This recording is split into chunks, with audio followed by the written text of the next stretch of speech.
इश्क ने फिर बीमार किया, दिलो जान तुझ पे निसार किया। मोहब्बत कब तक छुपा कर सांस लेता कोई, फिर एक पल ऐसा आया दिल ने इजहार किया, I love you.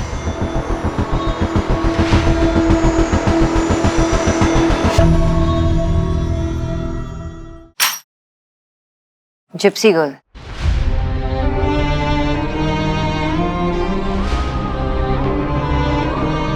Welcome to the show.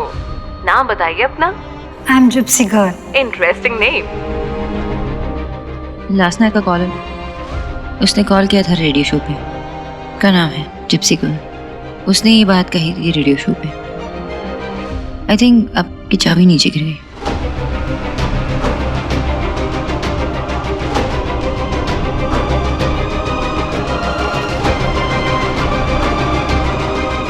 मैं आपका मेल चेक कर लूंगी and thank you so much for your time. Thanks for sharing Sonakshi ji. इसी तरह तुमसे दोस्ती होती गई तो एक दिन देव सर के करीब भी आ जाऊंगी, उनकी अपनी दुनिया में।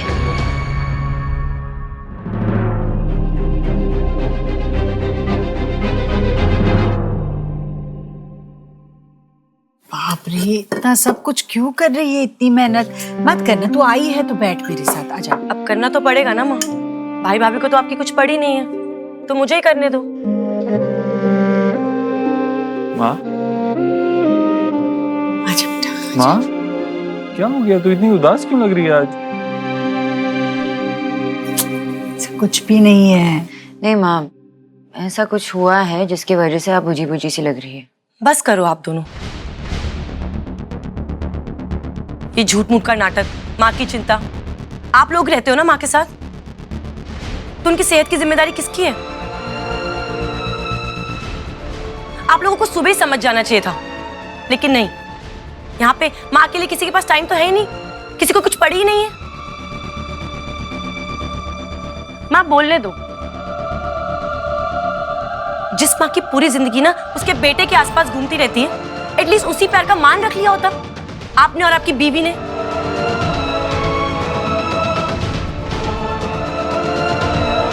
आज माँ और पापा की ना एनिवर्सरी है, इतना ही याद रख लिया होता।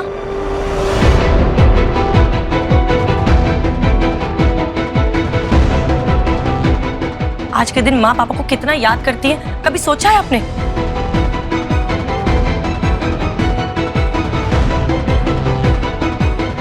माँ सबका ख्याल रखती है इस घर में, लेकिन माँ का ख्याल कोई नहीं। मैं कैसे भूल सकता हूँ? मैं सॉरी माँ, काम की भागदौड़ में मुझसे गलती हो गई है। आई मीन ये बहाना है, लेकिन मुझसे गलती तो हुई है। सिर्फ तुमसे गलती नहीं हुई थी, गलती मुझसे भी हुई है। सॉरी माँ। नहीं, ऐसी कोई बात नहीं है। नहीं माँ, लेकिन मुझे पता है कि ये दिन आपके लिए कितना खास है। आपके लिए बहुत बहुत स्पेशल था और है। सारी फीलिंग्स, यादें सब जुड़ी है इस दिन से।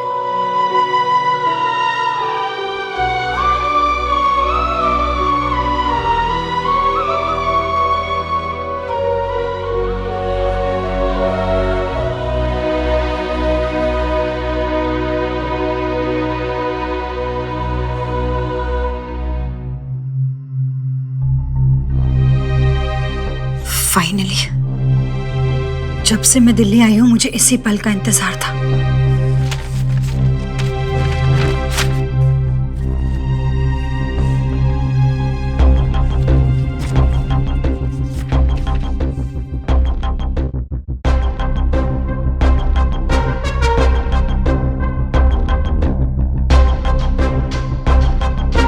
Rohit Verma, husband of late Meenal Verma. Address 12/10 Sadhu Vaswani Marg, near metro pillar, 105 Karol Bagh, new Delhi central, Delhi 5।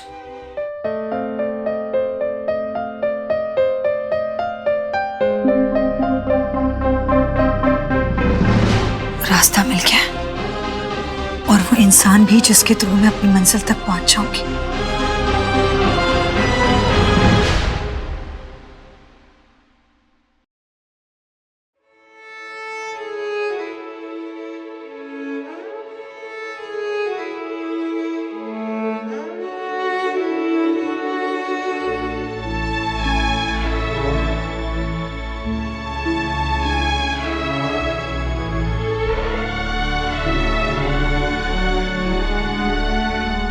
कुछ खुशबुएं अपने साथ कितनी सारी यादें ले आती हैं।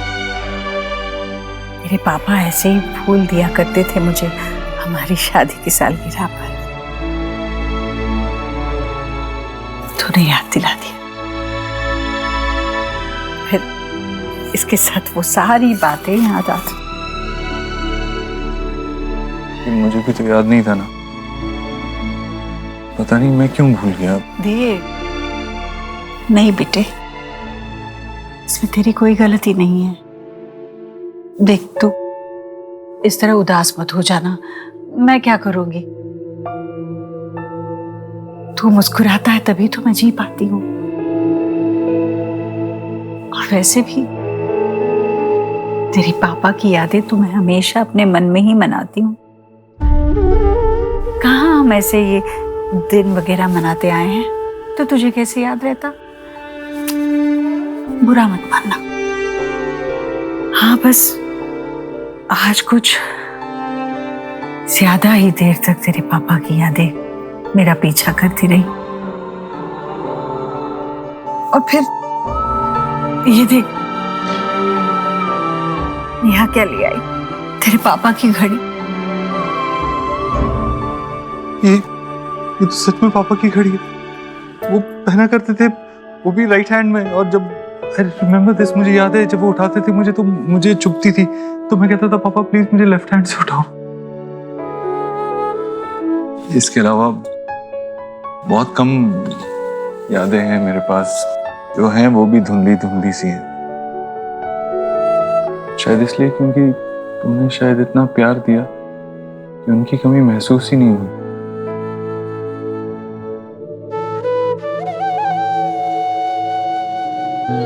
तेरी हिम्मत आज तक मेरी हिम्मत बनी हुई है। तूने बहुत मेहनत की है माँ, बहुत मेहनत की है। मेहनत तो तूने भी बहुत की है देव यहाँ पहुंचने में। सब तेरी मेहनत का फल है। आज तेरे पापा होते तो बहुत खुश होते, बहुत गर्व होता उन्हें तुझ पर और उनके सारे बच्चों पर। उनके सारे बच्चे अपनी अपनी जिंदगी में अच्छा ही कर रहे हैं। सिर्फ नेहा है जो कहीं देव, तू और सोनाक्षी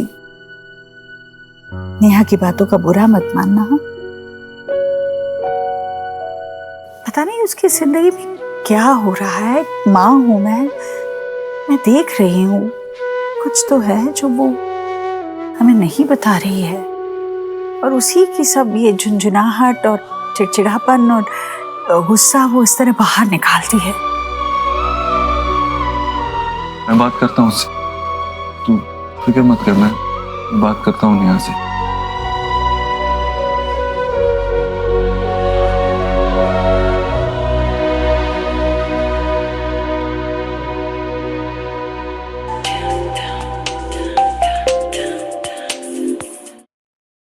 हाँ मिस्टर मर्चेंट, कुरियर मिल गया है मुझे।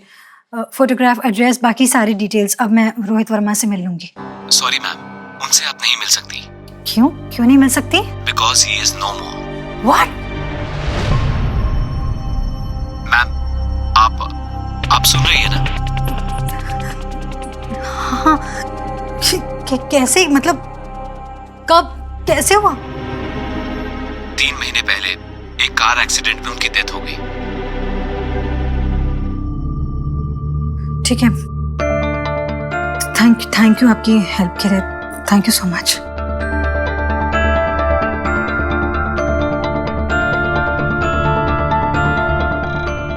इतनी मुश्किलों के बाद, इतनी दूर आने के बाद मुझे इंफॉर्मेशन मिली थी, और अब क्या करूंगी मैं?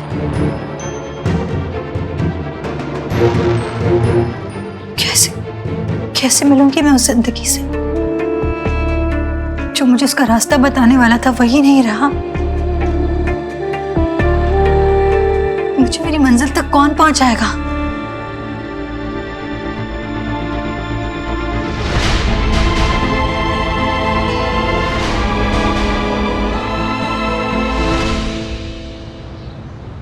पापा पापा मेरे पिगी को भूख लगी है, इसके पेट में कुछ डालो ना। अच्छा, तो आपके पिगी को भूख लगी है। देखते हैं मेरे पास आपकी पिगी की भूख मिटाने के लिए क्या है। मेरे पास तो कुछ नहीं है अब। हाँ, लेकिन आपके पिगी की भूख मिटाने के लिए मेरे पास बहुत सारा खाना है। नहीं, आप गलत हो। टीचर आपको एक भी साल नहीं देगी। क्यों? अंदर 1 भी लिखा है, इसके अंदर 0 भी लिखा है और 0 लिखा है। पिगी में कॉइन डालते हैं, वो 1 भी होता है, 2 भी होता है और 5 भी होता है और बहुत सारे आते आते हैं। तो आपको वेट करना पड़ेगा शाम तक। आप अभी ये पिगी को खिला दो और फिर बाद में पिगी के पेट में बहुत सारे कॉइन्स बन जाएंगे मैजिक से। सच्ची? मुच्ची। बुआ, ये मेरी मम्मा की सीट है।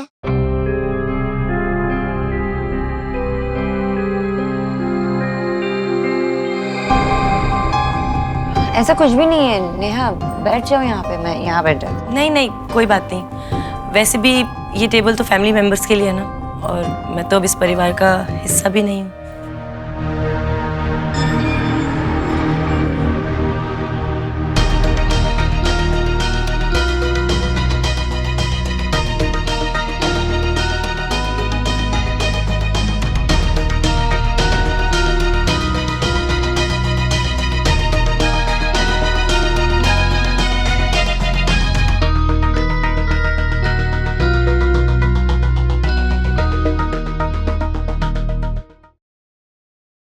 आज एक बहुत बड़ा राज फाश होगा।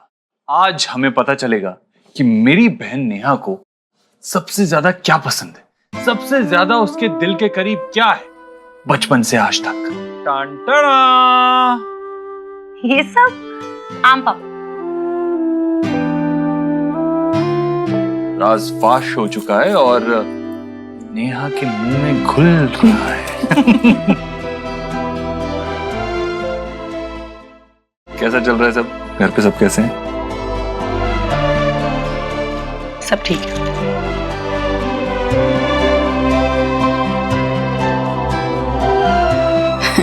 इतने दिनों बाद आई है घर, ठीक से बताना अपने भाई को क्या हो रहा है घर में, क्या हालचाल है, सब बताना दिल खोल के। घर का फ्यूज उड़ गया था कल रात को, अब वापस लग गया है, और 2 दिन से मेड भी नहीं आ रही थी, वो भी आ गई है। तो ओवरऑल ना सब कुछ ठीक है। ओके नेहा, मैं कह रहा था अच्छी बात है ना, सब कुछ ठीक है, अच्छी बात है। और रणवीर, वो कैसा है?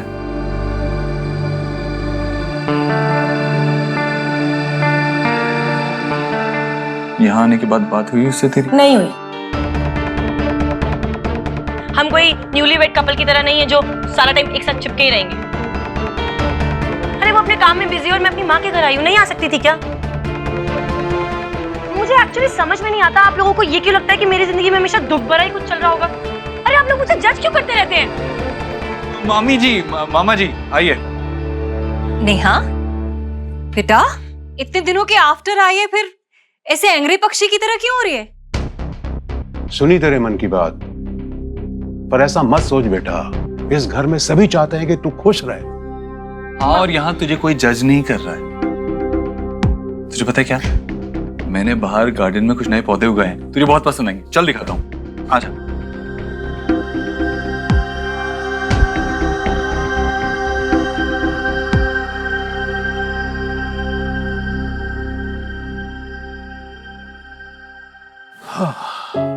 तू ठीक ही कहती थी, किसी ना किसी परेशानी में है ये नेहा।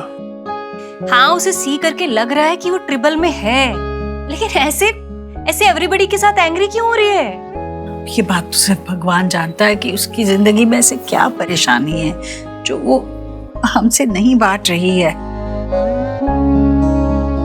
मेरे बाकी बच्चे अपनी जिंदगी में खुश है, बस इसकी जिंदगी में क्यों ग्रहण लगा हुआ है। माँ बाप तो हर बच्चे के हिस्से में बराबर प्यार देते हैं, पर शायद कभी कभी किस्मत किसी बच्चे के हिस्से में कमी आती है। और किस्मत के आगे तो ईश्वरी। किसका जोर चलता है बोल? किस्मत भले ही मेरे बच्चे को पीछे छोड़ दे, एक माँ होने के नाते मैं अपने बच्चे को किस्मत के हाथ नहीं छोड़ सकती। बस जो करना है वो ही करेगा। हे भगवान, हे भगवान, सभी का ध्यान तुम ही रखते हो, मेरे बच्चे का ध्यान भी तुम ही रखना। उसकी सारी मुश्किलें दूर कर देना भगवान, उसे खुश रखना। तुम्हारी प्रॉब्लम को सॉल्व नहीं करेगा धीरन। अगर दूसरों के साथ भी ये हो रहा है ना, तो उनकी भी हेल्प हो जाएगी। Just think about it once. Yes Jaden, Sona ठीक कह रही है। पुलिस कमिश्नर ने अपनी बेस्ट टीम अपॉइंट की थी इसके लिए। सारे कल्प्रिट्स भी पकड़े गए हैं, तुम्हें सिर्फ जाकर आइडेंटिफाई करना है। सी, अगर तुम्हें ऐसा लग रहा है ना जेडन कि आगे जाकर ये तुम्हारे साथ दोबारा हो सकता है, तो डोंट वरी अबाउट इट। देव ने कमिश्नर के साथ बात की है ऑलरेडी, और उन्होंने कहा कि मैं गारंटी देता हूँ कि आगे ऐसा कुछ नहीं होगा। आई नो कि जो तुम्हारे साथ हुआ ये तुम्हारे जहन में बस चुका है, लेकिन this is the time to fight back Jadon.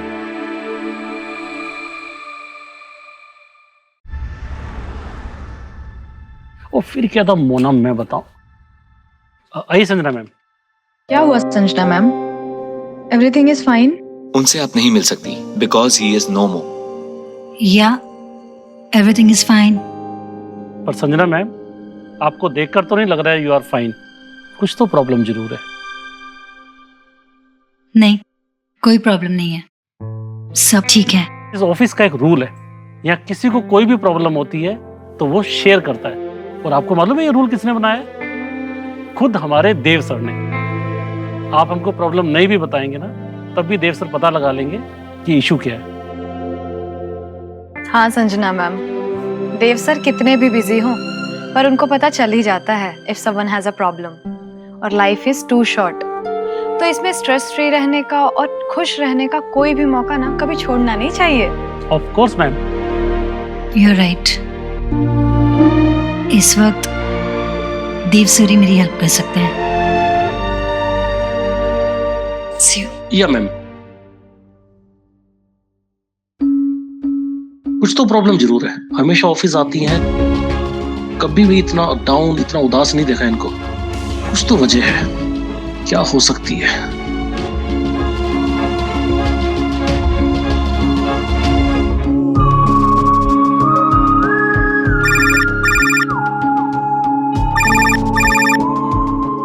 Hello, good morning sir.